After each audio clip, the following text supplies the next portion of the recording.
ان المنافقین یخادعون اللہ وهو خادعهم واذا قاموا الى الصلاة قاموا كسالى یراؤون الناس ولا یذکرون اللہ الا قلیلا۔ بے شک منافقین وہ اللہ تعالیٰ کو دھوکہ دیتے اور اللہ تعالیٰ ان کو اس دھوکے کا بدلہ دینے والا ہے۔ جب یہ کھڑے ہوتے ہیں نماز کی طرف تو کھڑے ہوتے ہیں سست ہو کر اور لوگوں کو دکھلاتے ہیں اور اللہ کا ذکر نہیں کرتے مگر بہت کم۔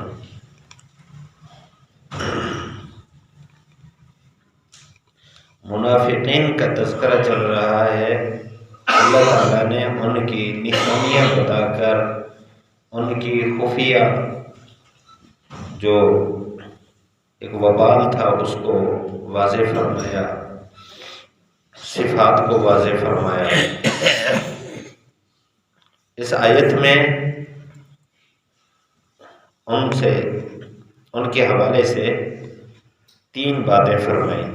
پہلی بات یہ فرمائی ان المنافقین یخادعون اللہ، منافقین یہ اللہ تعالیٰ کو دھوکہ دیتے ہیں۔ ایک اشکال ہوتا ہے کہ دھوکہ تو کہتے ہیں کسی کے ساتھ اس طرح کا معاملہ کرنا کہ وہ سمجھ رہا ہو میرے ساتھ درست ہو رہا ہے اور معاملہ کرنے والا اس کے ساتھ درستگی نہ کر رہا ہو، برائی چاہ رہا ہو، اس کو دھوکہ کہتے ہیں۔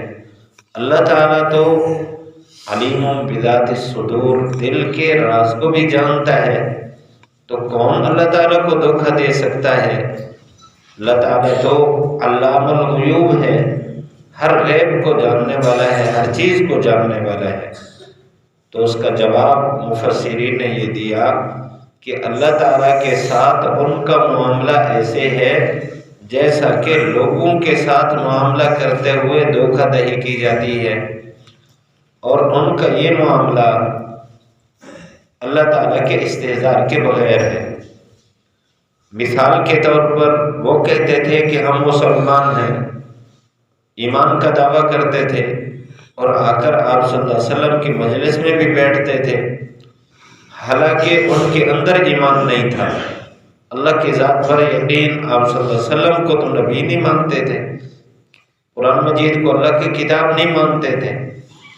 اب یہ معاملہ اللہ جانتا ہے، لیکن بظاہر ایسے اللہ کے ساتھ معاملہ ہے جیسے اللہ کو علم ہی نہ ہو اور یہ اللہ تعالیٰ کے ساتھ فراڈ کر رہے ہوں۔ تو فرمایا وَهُوَ خَادِعُهُمْ، اللہ تعالیٰ ان کو اس کا بدلہ دے گا۔ ویسے خادع کا معنی تو ہے دھوکہ دینے والا، لیکن یہ لفظ مشاکلتاً بولا گیا، یعنی جیسے ان کے لیے لفظ بولا گیا، بدلے کے طور پر اللہ نے وہی لفظ بولا کہ اللہ تعالیٰ ان کو ان کا بدلہ دے گا۔ کیا بدلہ دے گا؟ اللہ تعالیٰ نے اگلی آیت میں فرمایا ان المنافقین فی الدرک الاسفل من النار، جہنم کے 7 طبقے ہیں اور وہ اوپر نیچے ہیں، جو سب سے برا ہوگا وہ سب سے نچلے درجے میں ہوگا۔ اللہ نے فرمایا یہ منافقین جہنم کے سب سے نچلے درجے میں ہوں گے اور وہاں کوئی مددگار نہیں ہوگا، یہ اللہ تعالیٰ ان کو بدلہ دے گا۔ تفسیر روح المعانی میں علامہ آلوسی رحمۃ اللہ علیہ نے یہ بات لکھی، فرمایا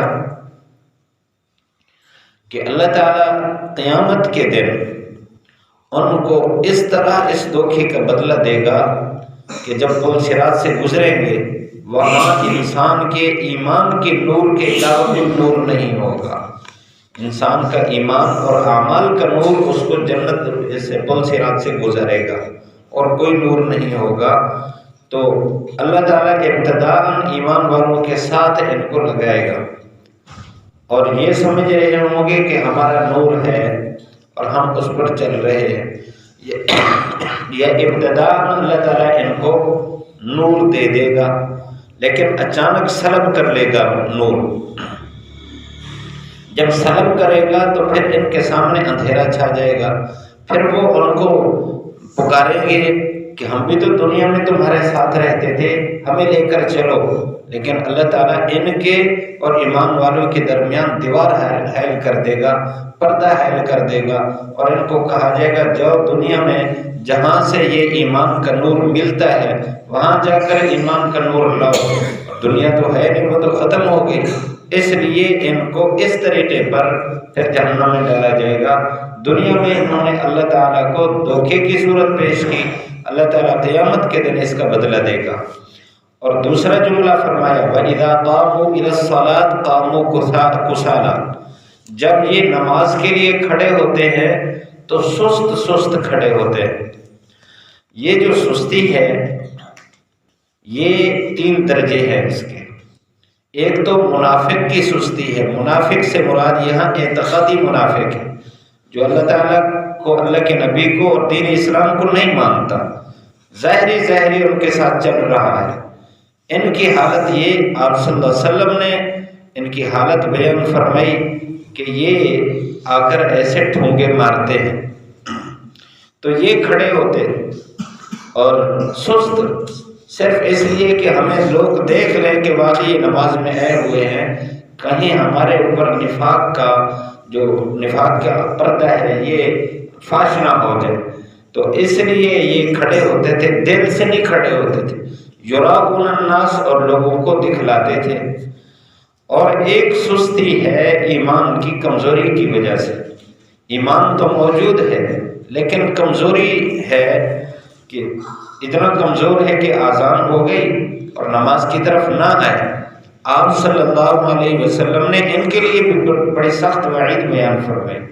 آپ صلی اللہ علیہ وسلم نے فرمایا کہ میرا دل کرتا ہے کہ اذان کے بعد کسی بندے کو میں اپنی جگہ امام متعین کروں اور پھر کچھ ساتھیوں کو لے کر جاؤں اور ان لوگوں کے گھروں کو آگ لگا دوں جو گھروں میں نماز پڑھتے ہیں، یعنی نماز وہ بھی پڑھتے ہیں لیکن مسجد میں نہیں آتے، گھروں میں نماز پڑھتے ہیں، میرا دل کرتا ہے کہ ان کو جلا دوں، لیکن بچے اور عورتیں کیونکہ ان کے ذمہ تو جماعت نہیں ہے تو اس کی وجہ سے میں رک جاتا ہوں۔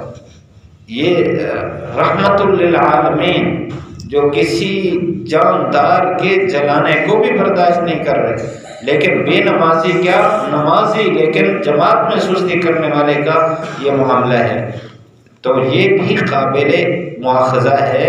ایمان موجود ہے، سستی کی وجہ سے نہیں آتا، ایمان کی کمزوری کی بنیاد پر۔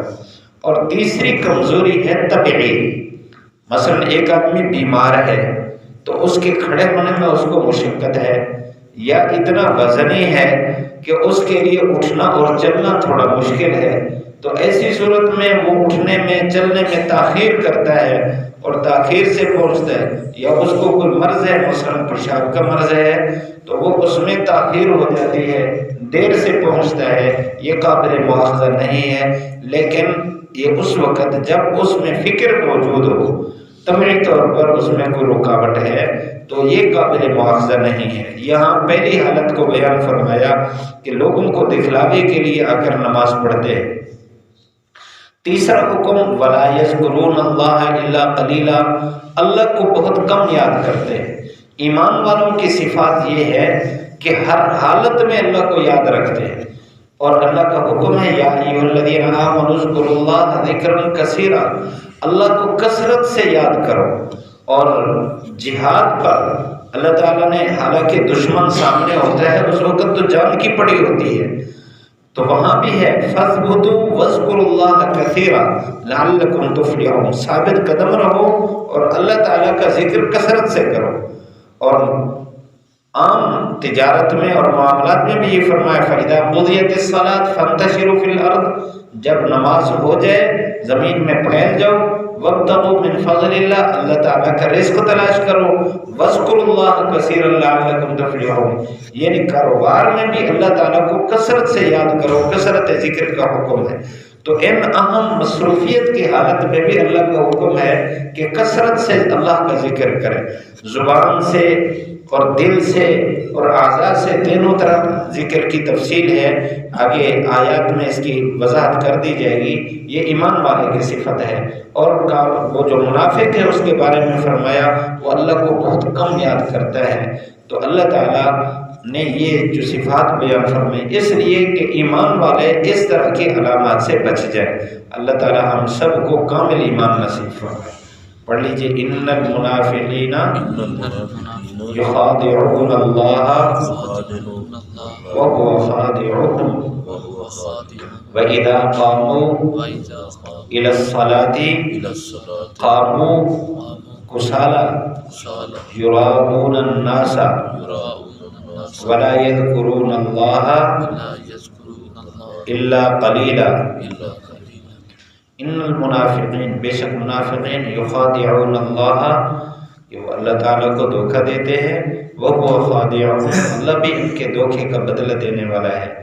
وَإِذَا قَامُوا، جب کھڑے ہوتے ہیں، إِلَى الصَّلَاةِ، نماز کی طرف، قَامُوا كُسَالَىٰ، تو کھڑے ہوتے ہیں سست ہو کر، يُرَاءُونَ النَّاسَ، دکھلاتے ہیں لوگوں کو، وَلَا يَذْكُرُونَ اللَّهَ، اور نہیں ذکر کرتے اللہ تعالیٰ کا، إِلَّا قَلِيلًا، مگر تھوڑا سا۔